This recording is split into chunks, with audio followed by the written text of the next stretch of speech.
तक हमने देखा कि छत्रसाल कैसे अपने पिता की आज्ञा मानकर जाने के लिए तैयार हो जाते हैं।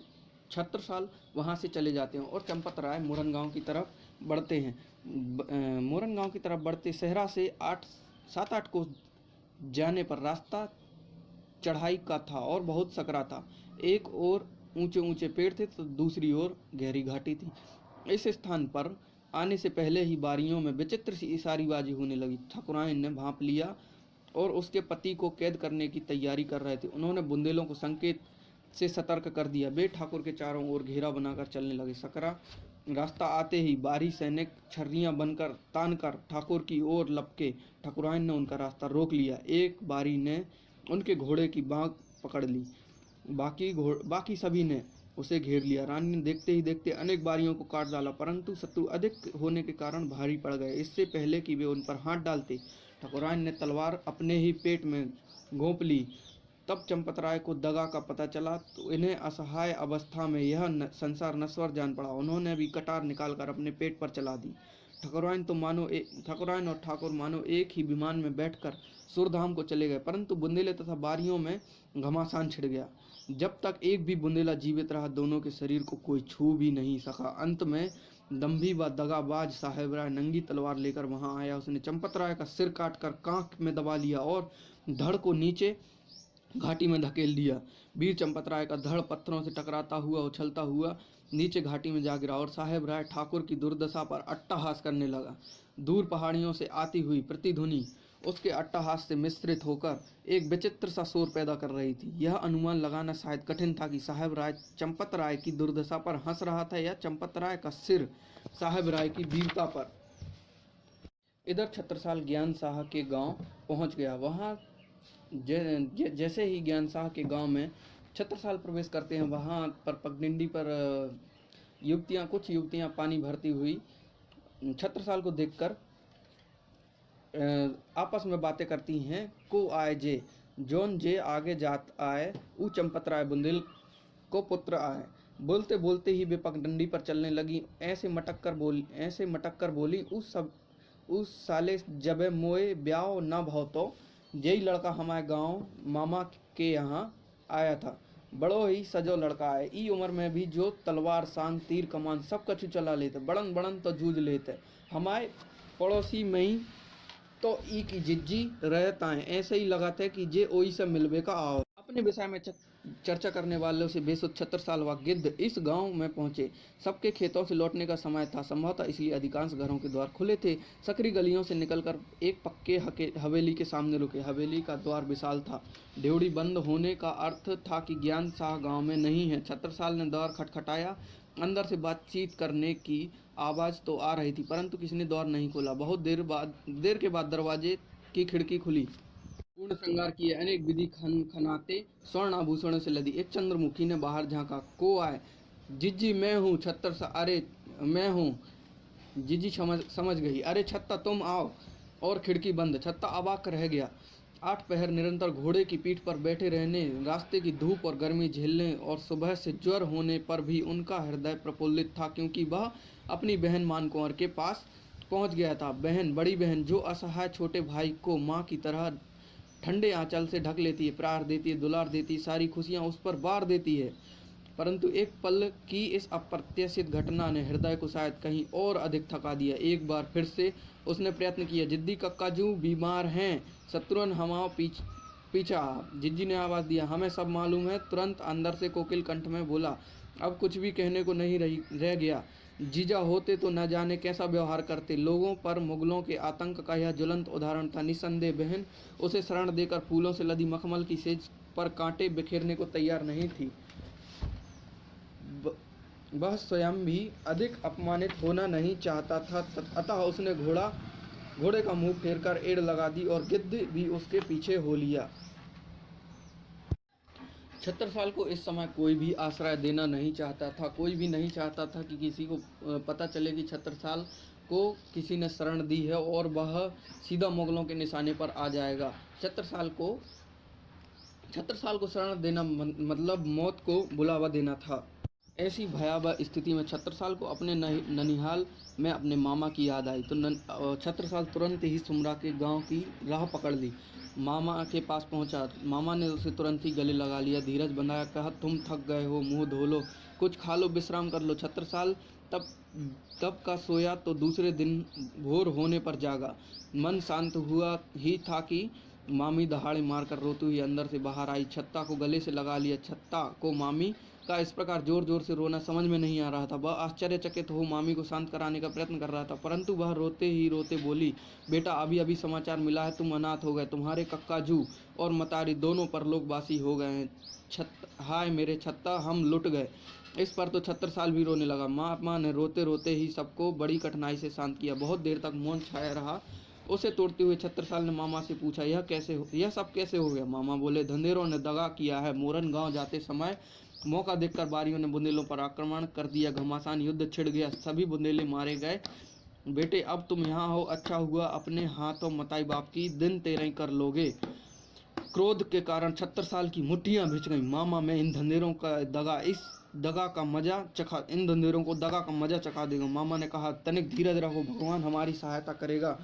समय आने पर हम दुश्मनों से बदला जरूर लेंगे। एक दिन अचानक समाचार मिला कि ठाकुर तथा ठाकुराइन का सिर धंधेरों की ओर से औरंगशाह के दरबार में इनाम पाने के लिए पेश किया गया है। इस पर छत्रसाल आग बबूला हो गया। उसके हृदय में तीव्र आग सी धधकने लगी। वह अशांत हो गया। मामा के घर अधिक दिन टिक नहीं पाया। वह वहां से अकेले ही निकल पड़ा। छत्रसाल अकेले ही वहां से निकल पड़े। छत्रसाल का मन अशांत था। धसान नदी के साथ साथ उत्तर की ओर बढ़ रहे थे। दोपहर का समय हो गया था। छायादार वृक्षों के एक भरके को देखकर विश्राम के विचार से वहीं रुक गया, परंतु विश्राम कहाँ। घोड़े से उतरकर वह पेड़ों की छाया में इधर उधर टहलने लगे। एक बार उसके मस्तिष्क में ये विचार घूम रहे थे कि इन दुष्टों ने मेरे मताई बाप को छल से मार डाला है। मुझे निस्सहाय जानकर सगे संबंधियों ने भी त्याग दिया है। मेरा इस समय कोई साथी नहीं है। इतने में घोड़े ने स्वामी की परेशानी जानकर हल्की सी हिनहनाहट की। छत्रसाल तुरंत अपनी गलती समझ गया। अरे, यह है ना मेरा साथी। वह इस मित्र के पास आकर उसकी ग्रीवा को बांह से सहलाने लगा। क्षमा करना मेरे भाई, मैं भूल गया था कि तुम सामान्य प्राणी नहीं हो। तुम हिमालय की कंदराओं में ऋषि मुनियों द्वारा प्रज्वलित हवन कुंड की प्रचंड आहुतियों की दिव्य ज्योतियों से सम्मिश्रण से उत्पन्न हुए। तुम ही तो हो मेरे एकमात्र साथी। कक्का जी तुम्हें पुत्रवत स्नेह करते थे, तुम्हें भले भाई कहकर पुकारते थे। उनका भी तो तुमने कई बार ऐसी परिस्थितियों में साथ दिया है। उनके साथ रहकर तुमने कितने बड़े बड़े युद्ध लड़े होंगे, कितनी बार आग की उबलती तोपों के बीच से निकले होगे, कितनी बार आंधी तूफान वर्षा व कड़कती धूप से इस बुंदेलखंड भूमि के निर्गम मार्गों को एक सिरे से दूसरे सिरे तक नापा होगा। छत्रसाल ने अपने मित्र की आंखों में आंखें डालकर एक बार फिर पूछा, अच्छा बताओ, जब तुम शत्रु सेना को रौंदकर युद्ध से लौटते थे तो तुम्हें कैसा लगता था? शत्रुओं से एकदम घिर जाने पर वहां से बच निकलने के लिए मेरे कक्का जो जब तुम्हें एड़ लगाते होंगे तो तुम कैसे फुर्ती से भाग निकलते होगे? थोड़ा रुककर उसने कहा, खैर अब तो तुम मेरे साथ हो, मुझे पितृहंताओं से प्रतिशोध लेना है, मुगल दास्य कर्म में लिप्त ओरछा वालों को दंड देना है, बुंदेलखंड की इस पवित्र भूमि से आतताइयों को भगाना है और मुगल दास्ता की बेड़ियों में जकड़ी वीर प्रस्तुत माँ को स्वतंत्र कराना। इन सब कार्यों में तुम्हें मेरा साथ देना होगा। बोलो, दोगे ना? घोड़े ने अपनी गर्दन हिलाई मानो कह रहा हो, अवश्य साथ दूंगा। छत्रसाल ने कहा, शाबाश।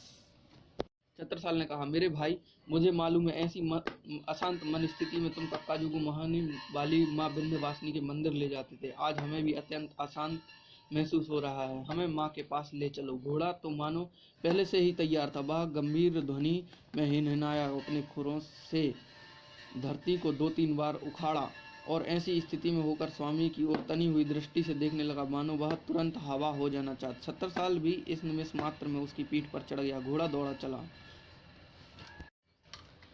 छत्रसाल माँ विंध्यवासिनी के मंदिर पहुंच गया। छत्रसाल वहां जैसे ही मंदिर पहुंचा, उसकी अशांत मन को थोड़ी शांति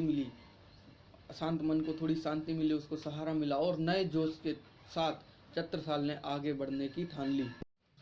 इसी बीच छत्रसाल का विवाह देव कुंवर के साथ होता है। विवाह के पश्चात छत्रसाल उनकी हवेली में अधिक दिन नहीं रह सका। ससुराल में आश्रित जीवन सा व्यतीत करना उसे असह्य सा जान पड़ा। एक दिन कहीं से अपने चाचा जाम शाह का समाचार मिल गया और वह अपनी पत्नी को लेकर उनके गांव पहुंच गया। चाचा के घर अपने बड़े भाई अंगद शाह को पाकर वह अत्यंत प्रसन्न हो गया। बिछड़े भाई मिले। अंगद तथा चाचा पूरा परिवार छत्रसाल को सपत्नी देखकर अत्यंत प्रसन्न हुआ। देव कुंवर को अंदर चाची के पास छोड़कर छत्रसाल भाई समेत ड्योढ़ी में लौट आए। उनके बिछड़ाव के दिनों में घटी सभी घटनाओं तथा समाचारों का दिल के अरमानों का आदान प्रदान हुआ। मताई बाप से किया गया अन्याय तथा दगा अत्याचार दोनों पर अत्यंत क्रोध आया। धंधेरों और ओरछा वालों से प्रतिशोध लेने के लिए दोनों भाइयों की मुट्ठियां बिछ गईं। विचार के लिए उन्होंने चाचा को भी साथ बिठा लिया। चाचा ने प्रश्न किया, ओरछा वाले अपने ही संबंधी और मुगल शाह अत्यंत बलशाली, क्या इन दोनों में से किसी एक से भी टक्कर लेने की हमारी स्थिति है? किसी से टक्कर लेने के लिए उसके बराबर अपनी हैसियत होनी चाहिए। अंगद ने चाचा से सहमति जताते हुए कहा, हमारी स्वयं की स्थिति सुदृढ़ न होने के कारण पूरे बुंदेलखंड में कोई भी ऐसा माई का लाल नहीं है जो हमें मुगलों के विशाल साम्राज्य के विरुद्ध सहायता देने का साहस करे। तो हमें छत्रसाल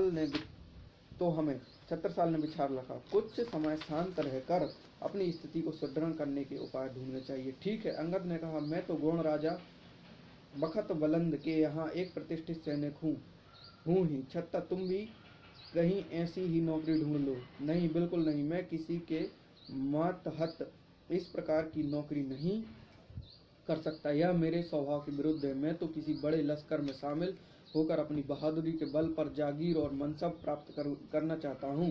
तो ठीक है, चाचा ने कहा, पता चला है कि शिवाजी का दमन करने के लिए मुगल सेनापति मिर्जा राजा जयसिंह ससैन्य दक्षिण की ओर प्रस्थान कर रहे हैं। इसके लिए बड़े जोर शोर से सैनिक की भर्ती शुरू होने वाली है। क्यों न हम वहां भर्ती हो जाएं? चाचा छत्रसाल बोला, वह हिंदू धर्म रक्षक शिवाजी के विरुद्ध युद्ध के लिए भर्ती कर रहा है। क्या हम भी प्रत्यहंता मुगलों की ओर से अपने ही हिंदुओं का रक्त बहाएं? क्या हमारे लिए उचित होगा? तो क्या किसी घसियारे के विरुद्ध लड़कर मनसब प्राप्त करोगे? यहाँ उचित अनुचित की बात नहीं है। इस सेना का हिस्सा बनने में हमें थोड़े समय में अधिक युद्धों में भाग लेने का अवसर मिलेगा। हम अपने युद्ध कौशल तथा वीरता का उदाहरण प्रस्तुत करके जल्दी ही कोई मनसब अथवा जागीर प्राप्त कर सकते हैं। जब स्थिति पर्याप्त सुदृढ़ हो जाएगी तो अवसर जानकर विद्रोह का झंडा गाड़ देंगे। छत्रसाल एकदम झेंप गया। शिवाजी के आदर्शों तथा उनकी वीरता की गाथाएं सुनने के पश्चात उनके मन में आदर भाव पैदा हो गया था। इसलिए वह ऐसी अपरिपक्वता की बात कह रहा था। उसने यह बात जच गई कि शौर्य तथा पौरुष की परीक्षा तो शिवाजी जैसे बलवान शासक के विरुद्ध ही लड़ने से ही हो सकती है। अंगद ने भी कहा, हाँ छत्ता चाचा ठीक कह रहे हैं, परंतु चाचा इसके लिए हम अपने मन को कैसे मनाएंगे? हमारे हृदय में तो मुगलों के विरुद्ध प्रतिशोध की ज्वाला धधक रही है। चाचा ने समझाया, देखो, लोहा ही लोहे को काटता है। मुगलों की सेना भले ही लाखों में हो, परंतु उसमें कमजोरियां अवश्य होगी। हमें उनके कमजोर बिंदुओं के अध्ययन का प्रत्यक्ष अनुभव मिलेगा। मुगल साम्राज्य में सैकड़ों दुर्ग हैं। कहते हैं ना, गुण ना हिरानो गुण गाहक हिरानो है। भगवान राम ने भी मरणासन्न रावण के पास लक्ष्मण को राजनीति की शिक्षा लेने के लिए भेजा था। वास्तव में अनुभवों से सीख कर ही व्यक्ति छोटी आयु में बड़े लोगों जैसी योग्यता प्राप्त कर सकता है। बात सबकी समझ में आ गई। अतः 16 वर्ष के छत्रसाल ने अंगद तथा चाचा जाम शाह के साथ मिर्जा राजा जयसिंह की सेना में प्रवेश पा लिया। स्वर्गीय चंपतराय के पुत्र को देखकर राजा जयसिंह अत्यंत प्रसन्न हुए। तुम वीर पिता के पुत्र हो, ऐसा कहकर उन्होंने उसे गले लगा लिया। छत्रसाल राजा जयसिंह की पहली पसंद हो चले थे। उन्होंने महाराष्ट्र के पुरंदर किले पर घेरा डाल दिया। तीनों बुंदेलों ने अद्भुत शौर्य, युद्ध कौशल तथा वीरता का परिचय दिया। महीनों युद्ध चला। अंत में शिवाजी ने कूटनीति के अंतर्गत किला खाली करके औरंग शाह से संधि कर ली। छत्रसाल अपने लक्ष्य को भूला नहीं था। उसने मुगल सेना का बारीकी से अध्ययन